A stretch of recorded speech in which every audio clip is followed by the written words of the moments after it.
¿Quiénes sostienen la dictadura de Cuba? Recojo 4 fuentes principales de ese sostenimiento. Primero, el crimen. Segundo, los cómplices. Tercero, las víctimas.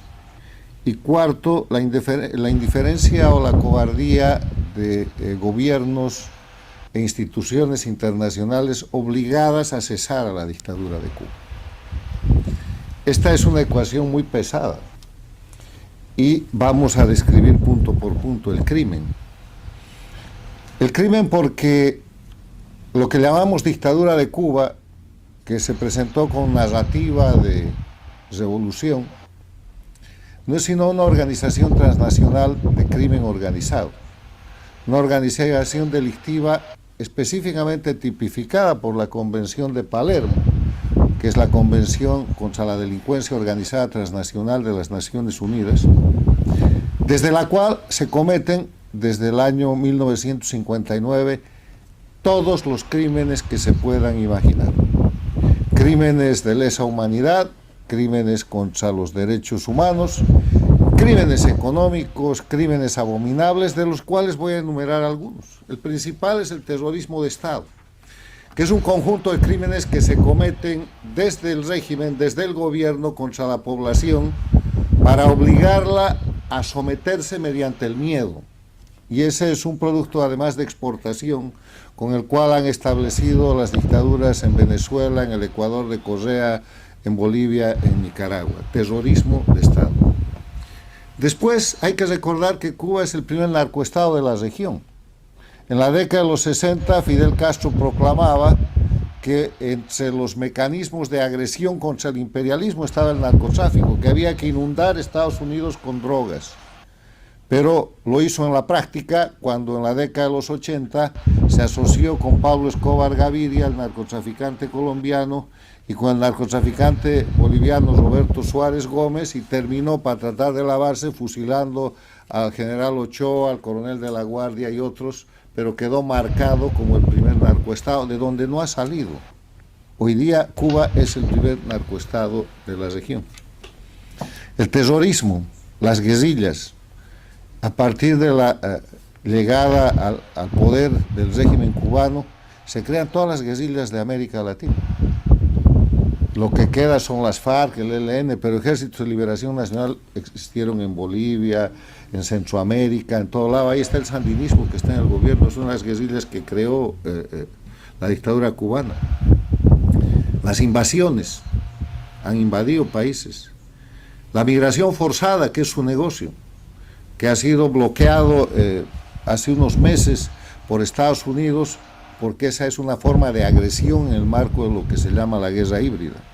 La conspiración, el derrocamiento de gobiernos, el calentamiento de la calle, para que un problema local se convierta en una causa de que puede caer un gobierno, se ha practicado en toda la región y más allá de las Américas. La trata de personas. Se llenaban la boca los castristas señalando que en los tiempos de Baptista Cuba era el prostíbulo de las Américas. ¿Dónde está hoy día? O sea, no hay crimen que no han cometido. El fundamento principal del sostenimiento de la dictadura cubana es el crimen organizado transnacional y el crimen expandido en la región. Si la operación que adelanta ahora los Estados Unidos, respaldado por varios países de la región, contra el narcotráfico y el terrorismo en Venezuela, las operaciones que hemos visto contra el Tren de Aragua, las maras y una serie de otros organismos criminales, contra carteles como el cartel de los soles, que es el que detenta el poder en Venezuela, o los carteles mexicanos, son todos brazos de la dictadura cubana. Segundo tema, los cómplices. Tienen países sometidos, dictaduras satélites, que son Venezuela, Nicaragua, Bolivia, pasó por ahí el Ecuador, que son países sirvientes que subsidian a la dictadura. Yo dejo nomás una tarea para el próximo presidente de Bolivia, que será elegido el 19 de octubre, que certifique por favor lo más pronto que pueda cuáles son los montos de las remisiones oficiales pero reservadas que manda el gobierno de Bolivia al régimen cubano. Decenas, cientos de millones de dólares para pagar supuestamente servicios médicos, médicos esclavos, servicios de inteligencia, servicios de seguridad. Cuba controla todo el sistema de seguridad policial, militar y de inteligencia de Bolivia, y además la identificación de las personas. El sistema de asesoramiento agropecuario, han quebrado Cuba como industria agropecuaria, pero cobran por asesorar aquello. Controlan la educación en Bolivia.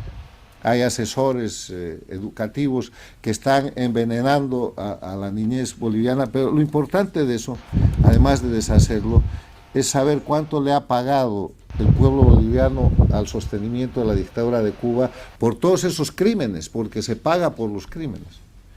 Los cómplices están también en los gobiernos paradictatoriales, que son gobiernos que llegan al poder en democracias, por elecciones democráticas, pero que son llevados al poder sostenidos por el dinero que todos estos delitos generan en manos del castrismo cubano para pagar esas candidaturas. La más notoria y recordada tal vez sea la de Petro en Colombia, que su propio embajador en Venezuela y hoy día ministro del Interior de Colombia denunció a Petro porque habían recibido la plata del dictador Maduro y del narcotráfico, con la que se excedieron en varias veces el límite que tenían para la campaña electoral. Así financian campañas. ¿Se acuerdan del maletín que llevó un argentino a la campaña de los Kirchner, el Antonini Wilson? Así funciona. Dinero del crimen operando en democracias para poner gobiernos sirvientes. Y hoy día eso que se llaman gobiernos paradictatoriales, esos sirvientes están en México, López Obrador y Sheinbaum, que le compran piedras, que contratan médicos esclavos y que les regalan petróleo, entre otras cosas, a la dictadura. Están en el Brasil, están en Colombia, que sostiene la primera fuente de producción de cocaína en el mundo, porque eso es Colombia, con las FARC, el ELN y la operación castrista, y están en Honduras y en Chile, como aquí lo ha explicado el profesor Israel.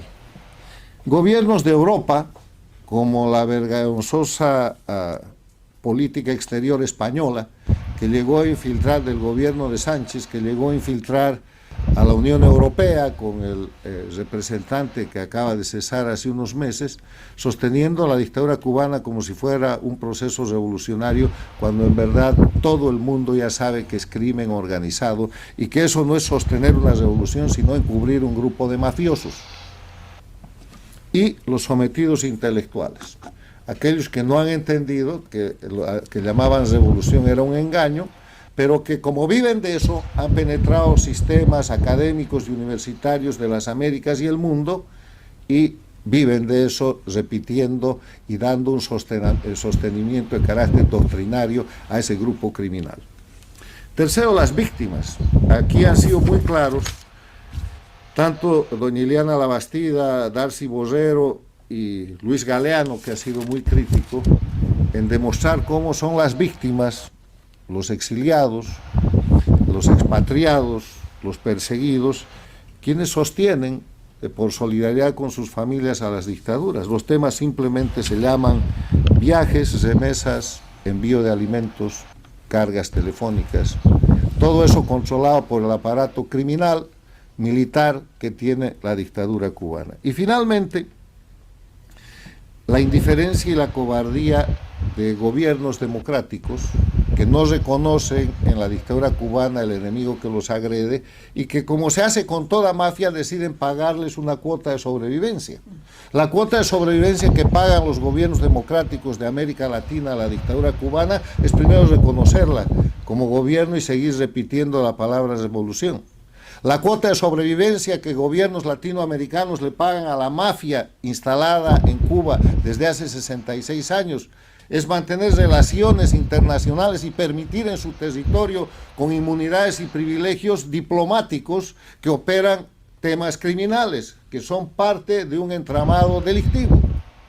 Y además de eso les mandan dinero, les contratan médicos esclavos y los protegen con votaciones en diversos organismos internacionales. ¡Qué vergüenza! La diplomacia del terror funciona, y esa es la diplomacia que se ejerce el crimen organizado cuando asume la representación de países como Cuba, como Venezuela, como Nicaragua, como Bolivia, donde no se representan a los pueblos y no se representan las operaciones criminales que van desde el narcotráfico, la trata de personas, el terrorismo, hasta cualquier otro tipo de crímenes de contenido más reciente, que son los crímenes de la revolución tecnológica. De esto se trata.